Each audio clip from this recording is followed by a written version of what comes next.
A reunião já veio o aviso que está sendo gravada. Bom dia a todo mundo, certo?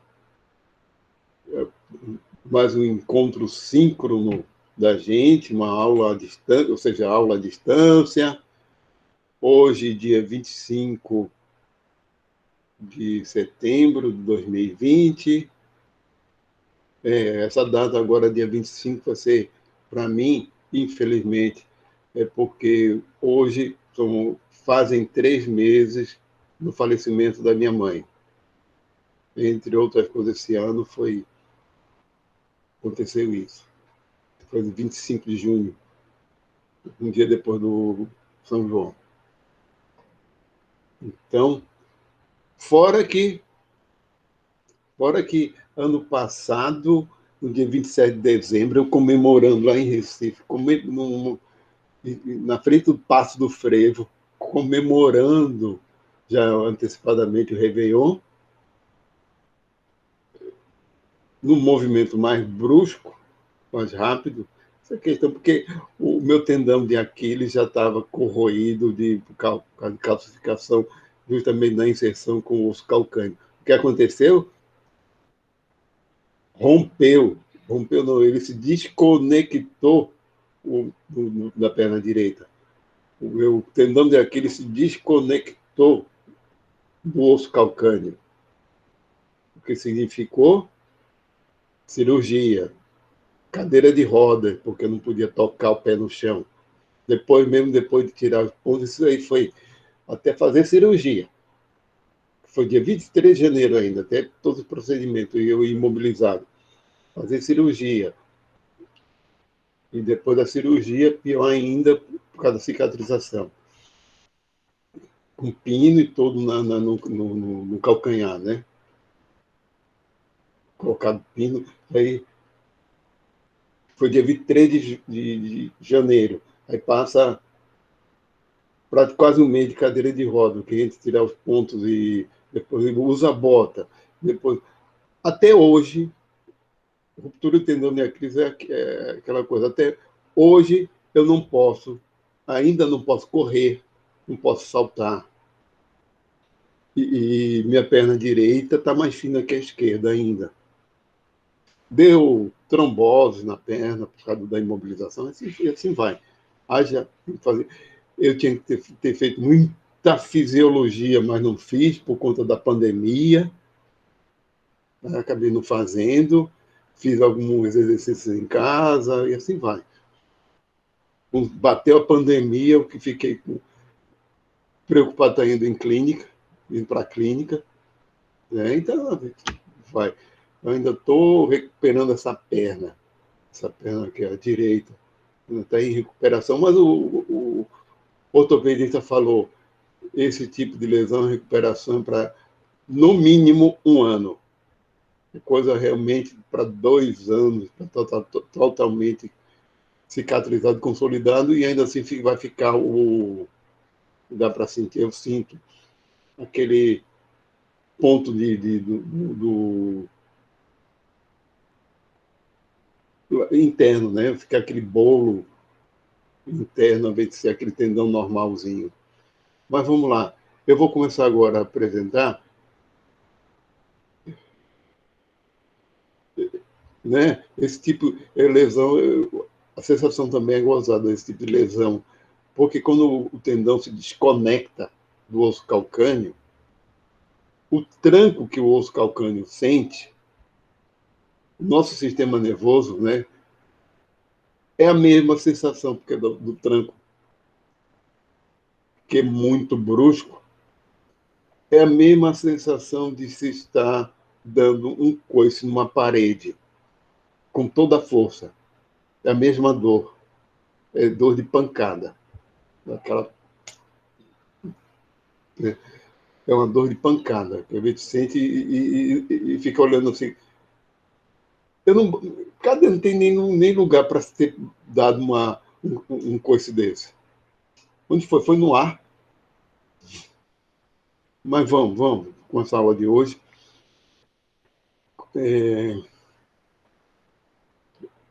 Olha, eu vou começar a apresentar. minha tela. O assunto, a gente vai começar com Renascimento. Hoje eu espero a gente começar a apresentar um documentário sobre a história de Galileu. Então, a gente está saindo da Idade Média, nós estamos saindo da Idade Média e começando, certo? Saindo da Idade Média e começando esse período de transição que foi bastante complexo. Por que que, por que que houve o Renascimento? O Renascimento foi uma série de circunstâncias. E por que que houve na Itália? Do mesmo jeito. Por que que houve na Península Itálica? Na realidade, porque não existia um país chamado Itália, que isso é uma coisa muito recente. Mesma coisa também não existia um país chamado Alemanha, como uma nação. Isso era um conjunto de reinos, de repúblicas. Veneza era uma república, e a política era, no final da Idade Média na Península Itálica, era uma política meio estranha, de dominação não de reis tradicionais, e sim de famílias ricas que controlavam a política, feito a família Medici, na Toscana, vai até a época de Galileu, família Sforza, Milão, e assim vai, um monte. Veneza já era uma república, um senado, era o senado que, eu, que governava. Assim, era uma coxa de retalhos desgraçada, e além do mais, e, e o que aconteceu também com esse enriquecimento dessas famílias, desses grupos, eles queriam ostentar também, não tentavam ser apenas rico, como até, é lógico, até hoje em dia, mas isso é muito antigo. Não bastava ser rico, tinha que mostrar que era mais rico do que o dominante da família, a família dominante do reino vizinho. Então, assim, lugares como Florença explodiu de arte, né?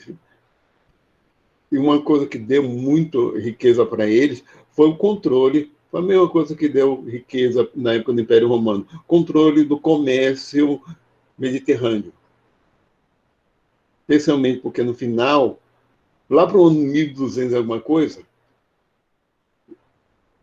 no livro de Humberto Eco, não o nome da rosa, mas no livro Baldolino, que se passa no período anterior à história, que é na época do Sacro Império Carolíngio, né? Aquele império que reuniu o norte da Itália com a Alemanha, de Carlos Magno, certo? Mostra a conquista, aquele período da conquista por parte de Veneza, aquela conquista de Constantinopla. E a partir dali, eles começaram a controlar o comércio das especiarias. Isso fez a riqueza de muita gente ali, né, que era controlada. Ainda era do Império Romano do, do Oriente, né, o bizantino, ou seja, era uma cidade grega, aí passou a ser controlada pelos venezianos, e depois, em 1400 e tanto, né, aquela história que cai nas mãos dos turcos otomanos e vira Istambul. Mas, ou seja, foi um período em que houve um certo acúmulo de inovações tecnológicas, principalmente, e de enriquecimento também. E, e essa preocupação em palácios, em construir palácios, etc. Então, se canalizou também, se teve oportunidade para muitos artistas. Eu vou aqui apresentar esse, cadê ele?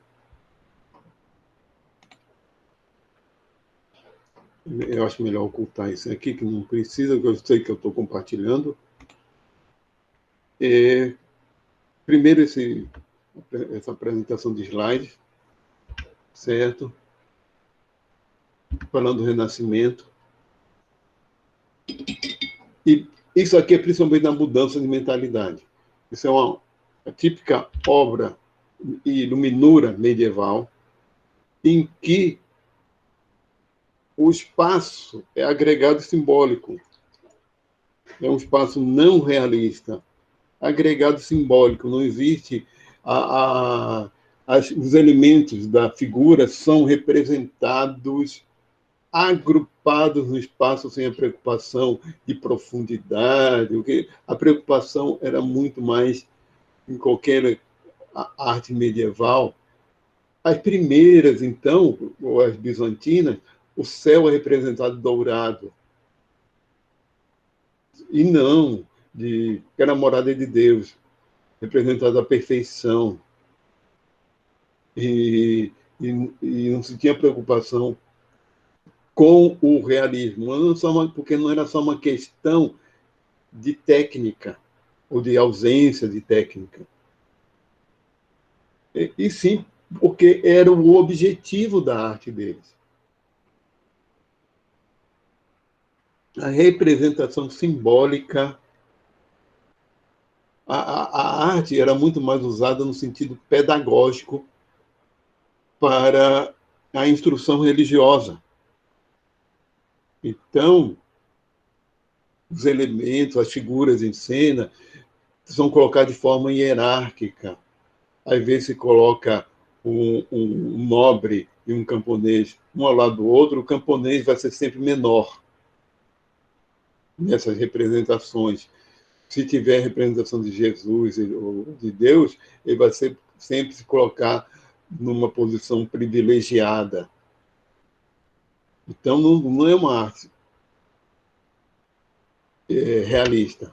Mas tem uma coisa aí, que acho que pouca gente coloca, é a questão da concepção espacial aristotélica, que o espaço, para Aristóteles, não existia um espaço absoluto anterior à existência do ser.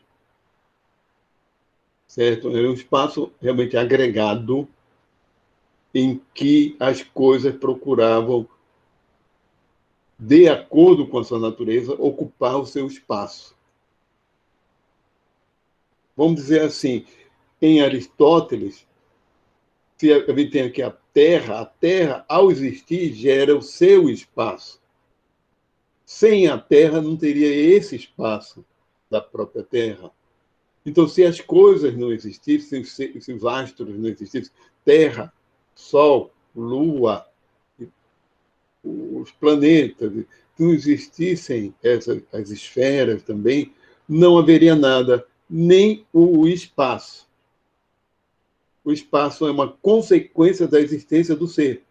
Sem o ser, não há nada. Absolutamente nada, nem o espaço, que é uma concepção bem diferente do espaço newtoniano. Certo? É uma concepção bem diferente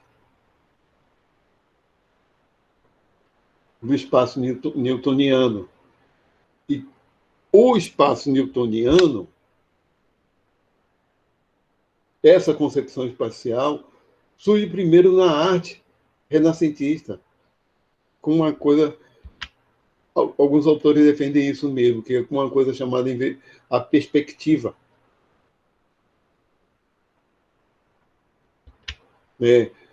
Olha, a referência que eu peguei, que foi. Peraí, estou aqui com o livro do lado, está nesse livro de Arquimedes e Einstein, esse aqui, justamente o capítulo 2, o espaço e perspectiva no Quattrocento, porque os anos de 1400 na Itália, em que ele fala que os trabalhos desse artista italiano que é cerca de 1425, já mostram o uso da perspectiva linear com precisão. Antes disso, se teve outras tentativas de representar o espaço tridimensional numa superfície bidimensional, mas foram outras técnicas. Bocage, agora estou esquecendo o nome desse, dos pintores medievais do final da Idade Média. O Masaccio já é considerado renascentista. Tommaso di Giovanni Guidi. Ele veio há muito pouco, né? Tommaso. Caprichando aqui na pronúncia. Tommaso, porque tem dois M, tem que dar essa. A diferença de em italiano, se for pena com N só é pena. Com dois N fica pena. Dessa, né? Tommaso di Giovanni Guidi. Capri também tem que pronunciar esse U, né? Já estudei italiano, sabe como se diz 555 em italiano? É 555. 555. Então, outro exemplo, trabalho dele de cerca de 1405, você pode notar que ele faleceu em 1428, 27 anos de idade só. Fica perspectiva linear, central ou cônica. O que significa perspectiva? A perspectiva linear é uma técnica geométrica para se calcular uma representação tridimensional no espaço bidimensional. Então, para se calcular com realismo. Na Santíssima Trindade, um afresco de Masaccio. Então, tem autores, né, que colocam que uma coisa distintiva é a perspectiva, que permitiu o realismo na arte. E também a grande mudança de mentalidade, na forma geral, entre Idade Média, Renascimento e Idade Moderna, foi essa adoção do realismo, da preocupação com a realidade e de querer conhecer a realidade e não mais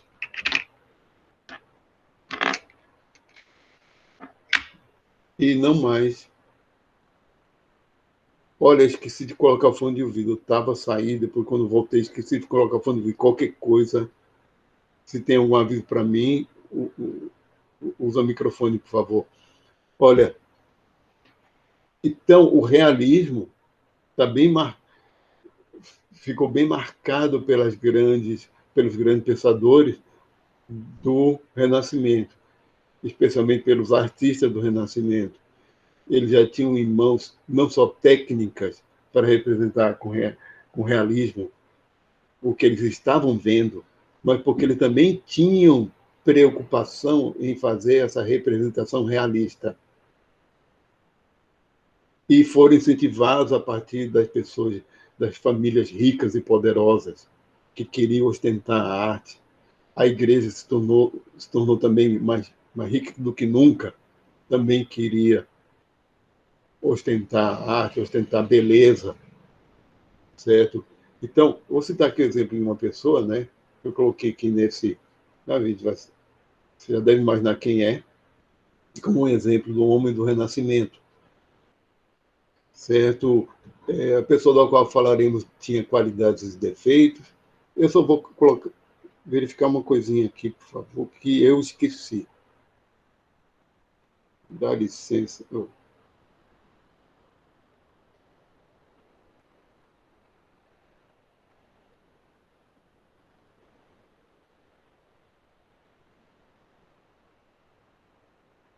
É.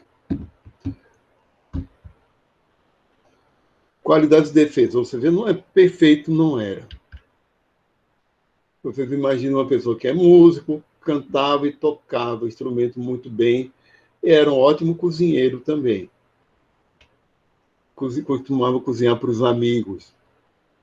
Montou até uma época da vida dele, ele chegou a montar, a abrir um restaurante. Isso aconteceu. Bonito, alto, musculoso, cabelo, ou seja, atlético, cabelo loiro, cacheados e longos. Vivia cercado de amigos e sempre ajudava eles. Homossexual assumido, vegetariano, personalidade radiante, magnética, era muito admirado. Tornou-se muito conhecido inicialmente pelos espetáculos teatrais que dirigia e produzia para essas famílias, começando com os Medici, que foram os primeiros patronos dele. O pessoal, na época, ia batizar o neto, não era uma festa, dava um espetáculo teatral, com anjinhos, flutuando a partir de efeitos especiais, como cabos amarrados nas costas, assim, o anjinho flutuando, e efeitos com panos, e ele tinha usando roldanas e coisas assim. Também se tornou conhecido por sua habilidade de engenheiro e projetista, bem como pela cultura geral muito ampla. Não teve educação formal, ele era um ilegítimo, um bastardo, de um sujeito que tinha dono de cartório, era um dono de cartório, né, notarial. E foi principalmente um autodidata, era inconstante procrastinador. Esse defeito é por causa do perfeccionismo dele, que ele começava uma coisa e achava, isso não vai ficar bom, não vai ficar perfeito, e abandonava. Perdia o interesse ou perdia a vontade de fazer, mesmo tendo sido algo encomendado para ele. Raramente concluía um trabalho que começava. Muita coisa, os projetos dele eram estudos que ele escrevia no papel e pronto. Não publicando nenhuma de suas pesquisas.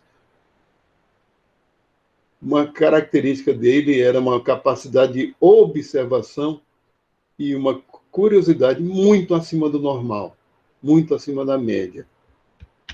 Também pintava, mas deixou poucos quadros de trabalho finalizados, no final de contas, poucos quadros. É Leonardo de Ser Piero da Vinci. É. Piero da Vinci, e Ser, Piero, aí já é um título, pai dele. É, como as pessoas eram conhecidas na época. Ou mais resumidamente, Leonardo da Vinci. Vinci é uma cidade pequena, pertíssimo de Florença. Então, ele era um florentino, um toscano. Né? Mesma coisa, Galileu também era toscano, e antes de Leonardo da Vinci, o Dante Alighieri. Então, a Toscana também foi uma região, e Florença, de muita cultura, de riqueza, que atraiu cultura, artistas foram promovidos, tudo foi fomentado, né? Sim, é porque é uma coisa que eu tinha esquecido de colocar a data de nascimento dele. Aí consultei agora. Nada. Em 1452 que ele nasceu e faleceu em 1519. Agora ele faleceu na França, em Clos-Lucé, Amboise. Clos-Lucé, Amboise, na França. E, vamos lá. Tem texto para vocês lá no Cigarro. Eu acho que são 3 capítulos desse livro. Estão lá para você, mas de Walter Isaacson. Fora os textos e referências dos livros de história da ciência de modo geral. Isso aí é uma biografia dele, que eu li. certo? Mas os textos que eu coloquei para lá, que eu escolhi, diz muito mais sobre a parte de métodos de engenharia, ser muito mais voltar para a filosofia natural, a anatomia, a concepção de metodologia que Da Vinci tinha, certo? E menos na biografia. Esse livro tem umas 900 páginas, e muito menos e na arte, né? Também nem tanto. Mas vamos lá. Aqui são os exemplos. Vou colocar alguns exemplos aqui, também para não é nosso objetivo história da arte. Aqui é só útil para a gente por conta do papel da arte nessa época para a mudança da própria mentalidade, da saída da mentalidade medieval para se chegar a uma nova forma de pensar. Certo? Esse quadro mesmo aqui, esse trabalho que é o Salvator Mundi, né, Salvador do Mundo, ele já mostra muito da técnica de Da Vinci. Ele gostava muito de estruturas onduladas, de cabelos cacheados e justamente das roupas como... Ele gostava também de representar isso na natureza, pregas, etc. Aqui, além do domínio da perspectiva linear, perspectiva geométrica, já existe outras formas de representar três dimensões no espaço bidimensional. Não sei se na foto do quadro, mas no quadro original mesmo, isso é muito mais evidente, a mão de Jesus, essa mão, é muito mais nítida que o rosto, por causa do nosso foco diferencial, né? É como se a mão estivesse aproximando da gente para abençoar, e quem estivesse olhando acabaria direcionando seu olhar para a mão, e estaria com mais foco na mão do que no rosto. Certo? Ele representava muito bem, Da Vinci, representava muito bem que quanto mais longe, mais desfocado é. E também tem outra coisa, quanto mais longe algo, mais não só desfocado e borrado, é também menos saturado em cor. Então, ele fazia isso. E o método dele de pintar era usando técnica a óleo e um método muito demorado, porque eram muitas camadas mesmo. Ele podia levar anos num quadro só, porque ele diluía muito o pigmento, passava uma camada, tem que esperar secar, passava outra. Na Mona Lisa mesmo tem mais de 30 camadas. É como se tivesse pintado mais de 30 vezes no mesmo quadro. Fora o esboço, né? Fora o... Mas vamos lá. Esse aqui até anterior, provavelmente era uma amante do Medici, do patrão dele, né?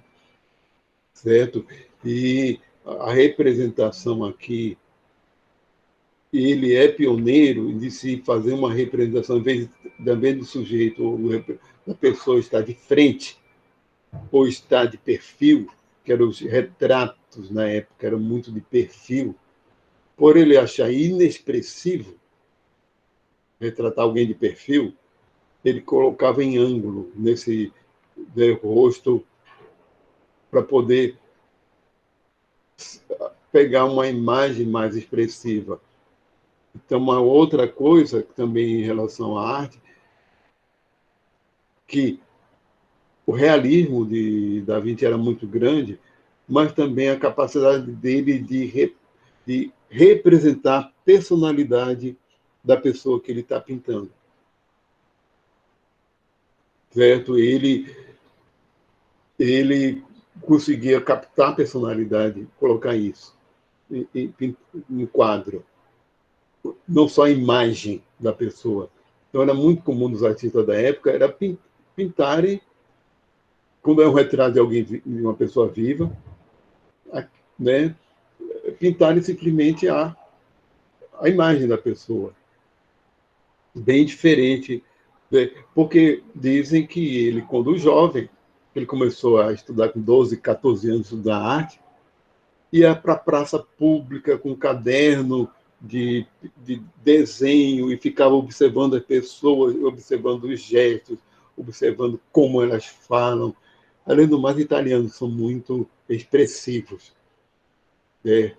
Italianos normalmente já são muito teatrais mesmo. São muito expressivos, eles demonstram emoção. Então, algo muito apurado em Da Vinci é a capacidade de observação, inclusive das pessoas. Ou seja, ele era um sujeito que entrava, a partir da observação, em contato com o mundo.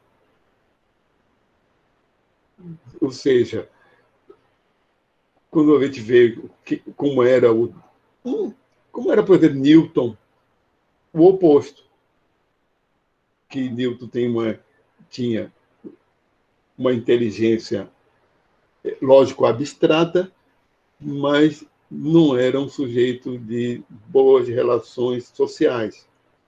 Provavelmente tinha Asperger. Né? O David é o oposto, ele é aquele que era de relações sociais mesmo, de contato com as pessoas e com a natureza. E uma curiosidade insaciável, qualquer coisa era objeto da curiosidade. Por que isso é assim? E ele não ia procurar no livro, não ia procurar na Bíblia, não ia procurar no escrito de um filósofo para explicar. Ele queria descobrir por ele mesmo. Então, isso é uma característica agora do Renascimento. Querer aprender por si mesmo como são as coisas da natureza. Mona Lisa, né? Um quadro nem tão grande, é um retrato normal, em dimensões normais. Ele ficou 17 anos com esse. Ele faleceu e esse quadro estava lá com ele. Provavelmente ele ainda estava pintando, estava dando retoques. E há muita controvérsia. Aquele autor, o Otto Isaacson, ele não entra nessas controvérsias, ele se foca realmente no que foi, digamos assim, no que é mais plausível. É fato histórico que ele recebeu uma encomenda de um, de um comerciante que queria pintar, que queria dar de presente para a mulher um retrato dela. Lisa del Giocondo, o nome dessa mulher. Mona Lisa seria Madonna, esse Mona é uma abreviação, né, mais informal, uma forma de dizer Dona Lisa, certo? Mona Lisa, uma forma informal, né? Eu não sei se é no dialeto toscano, ou na Itália, então na época ainda que era mesmo, porque a língua italiana é uma padronização, certo? Na realidade, na Itália tem muitas línguas, que chamá-las de dialeto, os próprios italianos chamam, mas é preconceito. Mesma coisa na Alemanha. Chamar de dialeto é preconceito. Dialetos são variações de língua. Ali não são. Ali na Sicília tem uma língua mesmo. Calabria é outra, que é o napolitano. E assim vai. Toscana realmente é uma língua diferente. Muito parecida, é como espanhol para português, mas são línguas diferentes. Certo? Literatura própria, e criar uma padronização a partir de Dante Alighieri de um idioma para a literatura, para a escrita, certo? E o que é ensinado na escola. Por isso, eu acho que o italiano tem uma língua que tem uma certa regularidade, porque ela foi fruto de uma padronização. Sim, porque a grande fama, o que eu contar da história desse quadro é o seguinte: Essa pessoa existiu. Como ela era, não dá para saber. Porque tem gente que diz que ele representou a si mesmo nessa imagem, ele como se fosse mulher, considerando que ele era homossexual. Certo? Mas isso é meio controverso. Essa pessoa existiu, existiu. Se ele pintou essa pessoa, é porque ele gostou dela. Ele não pintava. Ele não fazia o retrato de alguém que ele não gostasse. Certo? Ele não fazia retrato de alguém que não gostasse. Ele pintou porque ele gostava dela.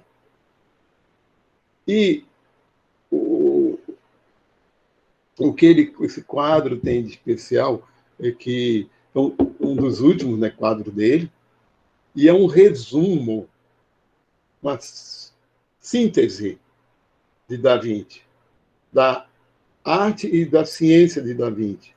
Os autores dizem porque o que está representado na paisagem, os cursos d'água, é porque esse quadro nunca foi restaurado.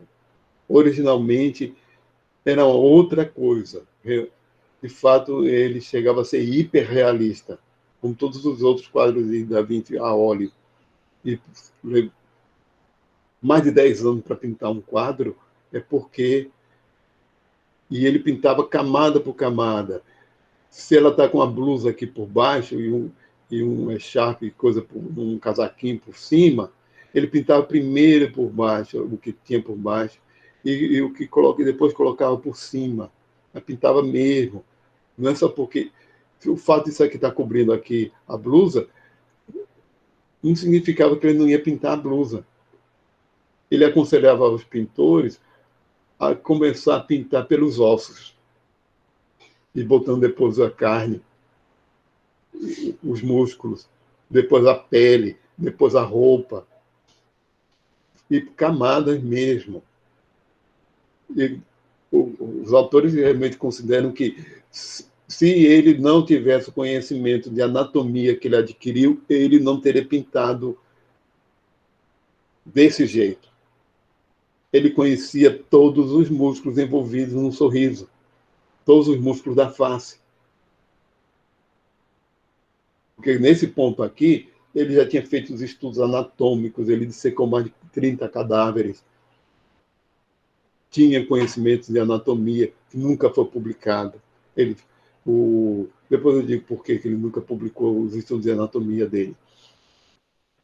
Mas ele tinha conhecimento a partir de observação de hidrologia, de geologia, de botânica. Nos quadros dele não existem plantas inventadas ou plantas incompatíveis entre si. Numa representação de um lugar na natureza, são todas plantas que seriam compatíveis com aquele clima, com aquele lugar, certo? E que estariam naquela estação, naquela forma. Certo? Se elas estão floridas, é porque naquele período do ano era o período de floração daquela planta. Então, ele tinha conhecimento da natureza de onde ele morava, né? Tinha muito conhecimento, porque é observação desde criança.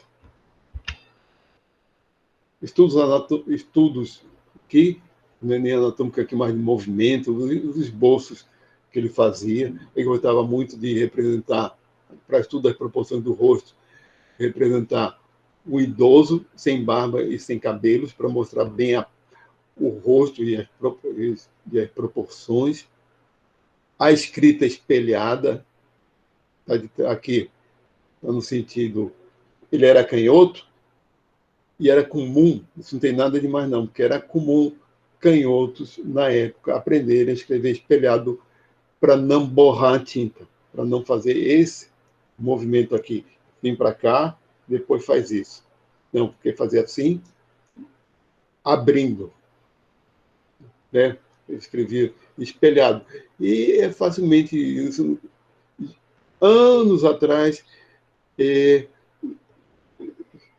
tinha gente que dizia, não, que Davi escrevia assim para que não queria que lessem. Mas qualquer um pode ver que isso é espelhado, e se tiver dificuldade para ler, coloca um espelho. Então não tem segredo nenhum aí. Não tem nada de secreto nisso. Não tem nada de secreto. Inclusive, alguém que se acostume a ler espelhado consegue ler, consegue aprender a ler.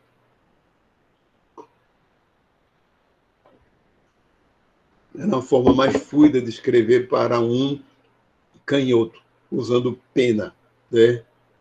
E tinta. A famosa Santa Ceia, segundo o Otto Isaacson, né? Aqui retrata o momento que Jesus revela que um deles irá traí-lo. E as reações dos apóstolos, dos 12 apóstolos canônicos. Né? O momento aqui da Santa Ceia é representada como se fosse no Renascimento, naquele período, pelas roupas, etc. Uma visão que eles teriam. É lógico que isso é uma visão muito mais alegórica, como é a arte renascentista, é realista em termos de representação, mas a arte religiosa tem muito de alegórico, muito de teatral, de fato. E um grande problema técnico desse painel, porque ele tem mais de 9 metros de largura por 4 de altura, isso é um painel, né? É que ele foi feito na parede. Da Vinci era um bom pintor a óleo, a óleo. Ele tentou uma técnica mista entre óleo e a fresco, que é uma têmpera, e não deu muito certo, não. Ele depois foi corrigindo, acabou deixando assim mesmo. Então, já foi até restaurada. Aqui tem uma porta que fizeram depois, então por isso apagaram os pés de Jesus. Aqui está aparecendo as pernas e os cavaletes, né? A mesa montada em cima de cavaletes. Está uma mesa montada em cima de cavaletes, mostra aqui o que está por baixo, aqui pés, etc. Que assim, realmente a imagem não está muito boa, e tem gente que associa cada apóstolo como um signo do zodíaco, mas ele nem fala, esse autor nem fala sobre isso. Ele dá outro tipo de explicação que tem muito mais a ver com a história do próprio Da Vinci, certo? Isso é uma alegoria em que mostra os apóstolos em grupo de 3, a cada grupo de 3, 3 aqui, 3 aqui, 3 aqui, 3 aqui, né? 3 vezes 4, num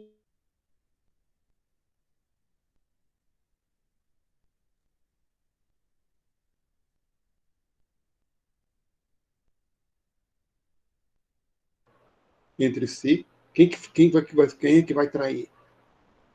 Esses aqui estão num momento depois, que é o negando, não, estão se dirigindo a ele, a Jesus. Esses 3 estão se dirigindo a Jesus. E esses outros 3 já estão providenciando. É uma sequência temporal, daqui para cá. E, além do mais, é lógico que ninguém, na realidade, não vai jantar assim. 12 pessoas reunidas, todas as 12 num lado só da mesa. E uma mesa cujos pratos eram pratos típicos da época de Da Vinci. Certo?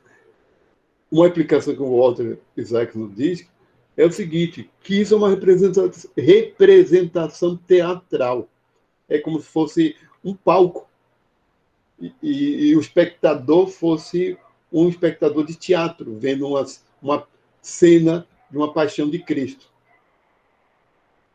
Inclusive porque a próprio gestual dos apóstolos aqui são muito teatralizados. Certo? Isso condiz com a vida de Da Vinci de ter sido produtor teatral, de ter dirigido atores quando jovem. Passou boa parte ele organizava espetáculos lá para a família Medici, né? E ele mesmo sabia atuar, cantar, tocar, né? Então, aqui está as linhas da perspectiva, ponto de fuga justamente aqui, na cabeça de Jesus. Ele deu um trabalho desgraçado para ele, fazer correções na perspectiva, para não haver deformação, já que esse painel é muito grande e o espaço não é lá grande, não é grande, é um refeitório de mosteiro, em que tem gente que entra por aqui, nesse refeitório, e tem gente que entra por aqui, para não haver deformação. E para que essa sensação de profundidade de 3 dimensões ela não fosse deformada. Porque se ele não fizesse correções da perspectiva, certo? Se fosse uma perspectiva geométrica normal, feita, digamos assim, para a pessoa ter a ilusão das 3 dimensões, teria que estar olhando de frente, teria que estar na frente de Jesus e uma distância muito grande. Não é um caso em um refeitório. Aqui, né, os nomes de cada um. Aqui a imagem foi corrigida, certo? Para falar em perspectiva, eu só vou. Espera aí, eu vou dar sair daqui um instantinho. Sair daqui um instantinho. Eu vou ver se tem alguma coisa.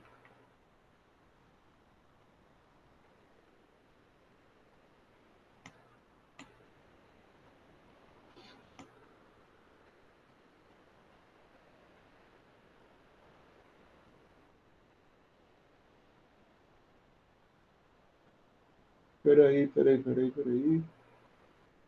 O que foi que travou? O que foi que travou? Voltou ao normal o áudio? Tá bom, tá bom. É bom dar de vez em quando voltar. De vez em quando voltar aqui para vocês mesmo. Porque, falando um exemplo aqui, eu vou mostrar para aqui, estou apresentando, tá? Aqui, realmente não vai aparecer minha câmera, não vai aparecer, captura de tela webcam não vai, porque ela está sendo usada pelo Meet, pelo Google Meet. Só mostra a captura da tela e está mostrando a captura da tela desse próprio aplicativo, que é o USB Studio. OBS, perdão, é o OBS Studio. Então, a tela e dentro de tela. Isso aqui, onde está a minha setinha, é o ponto de fuga. É o ponto da convergência geométrica de linhas paralelas, dando essa sensação em 2 dimensões de que haja tridimensionalidade. Então, é como se a gente estivesse olhando daqui, olhando para cima, né? O ponto de fuga está para cima. Ali, em geral, no Renascimento, o ponto de fuga estaria mais para os olhos do observador do quadro. Estaria mais para cá, não aqui lá para cima, para a gente não estivesse olhando uma coisa, uma ladeira acima. Aqui, como se fosse uma escadaria, né? Isso aqui é o ponto de fuga, tá? Esse programa tem um modo aqui que é estúdio, aí vai ficar o ponto de fuga na diagonal. Sai daqui do modo de estúdio. É o ponto de fuga que está na diagonal, que é o ponto de fuga atravessado, foi muito usado, é uma característica do barroco, que é posterior ao Renascimento. para dar mais dramaticidade à cena. E uso do chiaro escuro, né? O claro escuro, também para dar mais dramaticidade, mais contraste. O barroco era muito mais dramático do que o Renascimento. O período barroco muito mais voltado para a religião, para o exagero. Vamos voltar aqui. É essa parte mais de estudos dele, certo?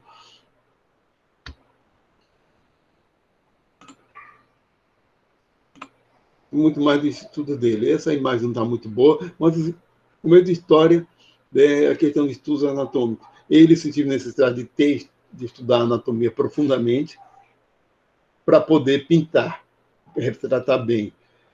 Foi parte da curiosidade dele. Tem a anotação dele em que, entre as coisas que ele queria aprender, porque ele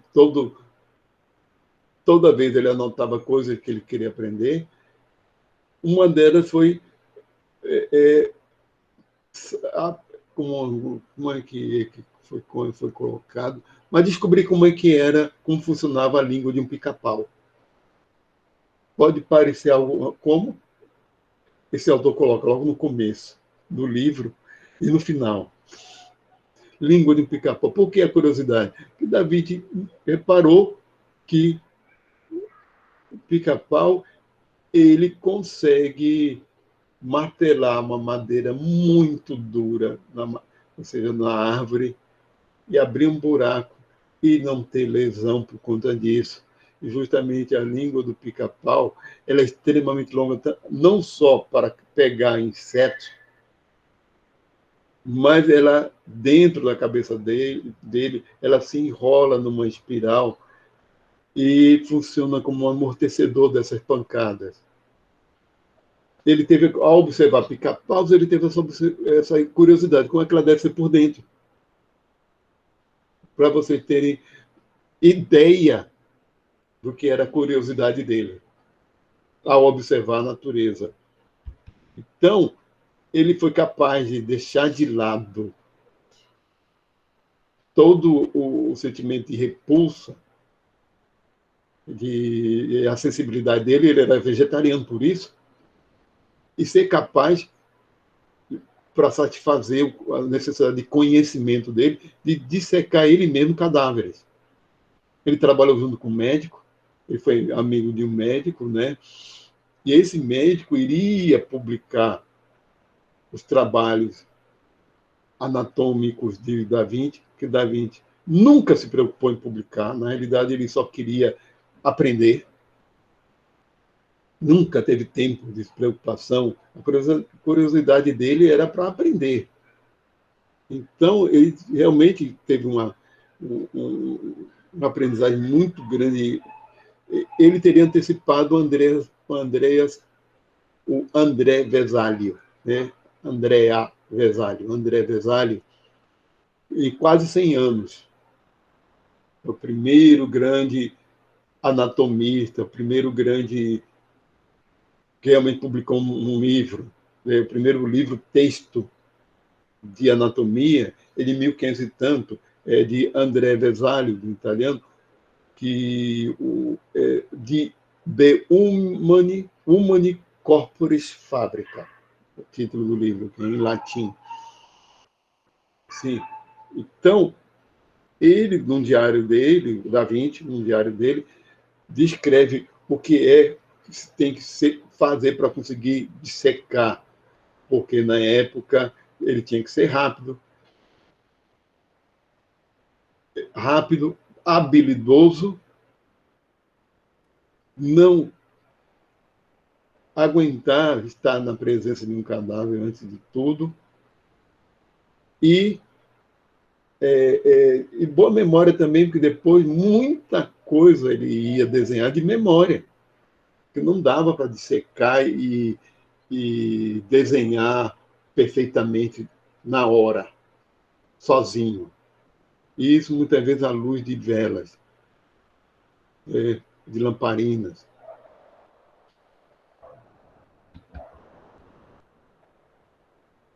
Sim, este Esta imagem, ela é contemporânea.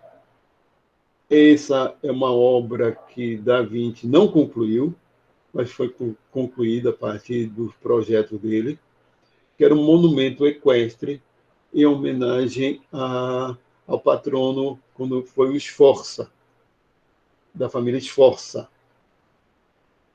Que ele queria uma coisa original, então ele imaginou um cavalo monumental, para ser esse, né, um cavalo realmente gigantesco.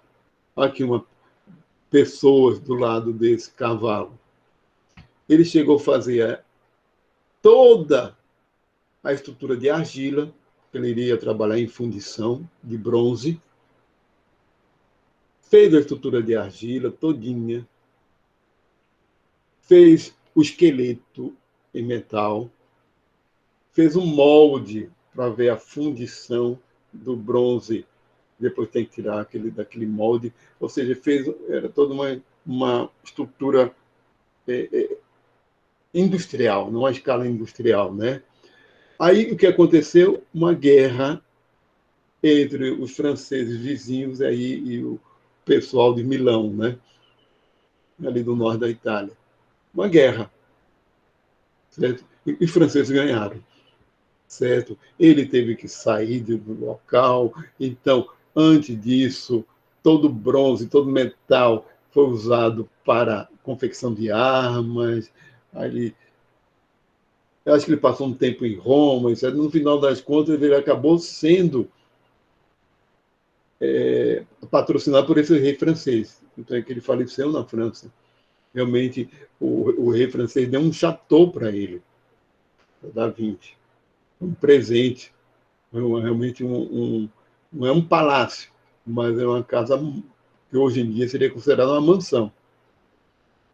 E esse rei francês é Luís alguma coisa, não sei se é o primeiro ou o segundo, né? Não, acho que era mais do que isso, Luís IX, né? Porque o último foi o Luís XVI, Luís alguma coisa. E gostava muito dele, esse rei francês. Realmente, o último patrono dele foi o que foi melhor para ele. Certo? Foi o que foi melhor para ele mesmo, porque foi esse rei francês que quis que ele fosse para lá, convidou. Certo? Mas esse monumento nunca ficou pronto. Dizem que quando Da Vinci foi apresentado a Michelangelo, certo? Michelangelo era o oposto de Da Vinci, bem mais jovem, era praticamente o oposto. Enquanto Da Vinci era um sujeito garboso, digamos assim, jovem, quando era jovem era atlético, mas nunca foi franzino, né? E quando jovem mesmo ele era muito atlético, alto e muito radiante, muito extrovertido. O Michelangelo era o oposto. E também Da Vinci não era religioso, ele se evadia quando faziam perguntas sobre religião para ele, ele dizia que ele não entendia nada de teologia e esses assuntos ele deixava para os teólogos, isso para não se colocar numa posição de agnóstico ou de ateu, né? Realmente ele não se interessava por teologia por questões religiosas, ele se interessava pela natureza, inclusive a natureza humana. E o Michelangelo era um carola religioso, introvertido, magrelo, feio, tímido, franzino mesmo, vivia sujo de tinta, praticamente não tomava banho, enquanto que Da Vinci, uma coisa que agora que eu estou me lembrando disso, Da Vinci fazia questão de se vestir muito bem todos os dias. Ele se vestia ricamente, ele se produzia. Vocês têm uma ideia que ele é totalmente diferente de muito. Ele era o anti-nerd. Da Vinci não tinha nada de nerd. Vocês terem uma ideia. Ele sempre se vestia muito bem e roupas ricas e vistosas. Ele usava túnicas cor-de-rosa, um manto púrpura, manto, né, lilás, com bordados em ouro. Né? Ele não era desleixado de jeito nenhum, enquanto outro totalmente oposto. Mas eu queria falar, vendo esse monumento, eu me lembrei disso, que quando Da Vinci foi apresentado a Michelangelo, certo? Michelangelo fez um comentário: ah, foi você aquele que não conseguiu concluir o monumento equestre para a família do Sforza? Ou seja, aquele sujeito antipático que jogou logo na cara um fracasso do outro. Né? Michelangelo era assim, certo? Amigo nenhum. Amigo nenhum, porque é um sujeito que. Imagina uma pessoa que acabou de conhecer alguém, ao invés de falar do sucesso acabou de conhecer alguém como Leonardo da Vinci e falar logo na cara, jogar na cara um fracasso. Mas vamos lá. Esse também nunca fez, está no museu, se não me engano, na França. Esqueci totalmente onde é que esse museu que está, que eles construíram aquelas máquinas de Da Vinci. Aí agora sempre me lembro que ele tinha uma capacidade de observação tão grande que ele conseguiu entender como é que as aves voam. Como é que as aves, a partir das asas dela, do formato das asas, as correntes de ar, ele realmente entendeu por que uma ave consegue voar.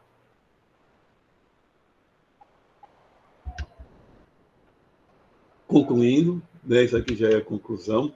Isso aqui, ó, também o esboço aqui um crânio cortado, assim, né, esse corte transversal e aqui sem esse corte comparado aqui no outro, né?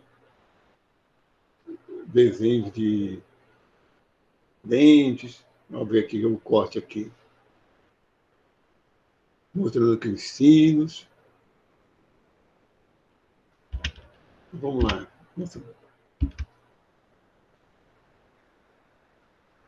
Aqui, além do Walter Isaacson, em 2017, tem de Arquimedes e Einstein, a Pierre Thuillier, a face oculta da invenção científica.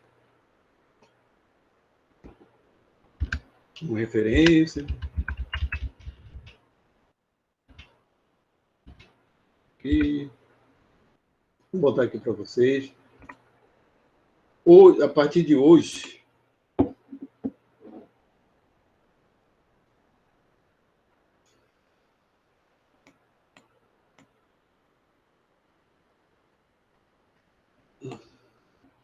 sim, eu vou apresentar para vocês, para dar continuidade, já entrando na Idade Moderna, aqui em Da Vinci foi o exemplo do sujeito renascentista, do gênio renascentista. Eu acho que em Da Vinci tem a síntese da genialidade renascentista. Havia muitos outros, mas é porque ele era um verdadeiro polímata. Né? Ele não era só um artista, só um filósofo natural, é alguém que fez por si mesmo, alguém que abandonou o pensamento antigo, que a curiosidade pessoal era muito maior do que simplesmente aceitar as coisas do jeito que já eram, certo? Simplesmente aceitar a genialidade da Vinci. Tem gente que diz que foi a pessoa mais inteligente que já existiu, mas, por exemplo, ele não tinha a capacidade de pensamento matemático abstrato, não era tão grande como um de Newton, certo? O foco dele era a observação e a geometria, o desenhar e o pintar era uma grande ferramenta dessa capacidade de observar, certo? Ser capaz de entender como é que uma ave voa apenas observando. E por curiosidade, tem que ter muita curiosidade, saber olhar, observar, observar, observar e ir pensando, pensar, né?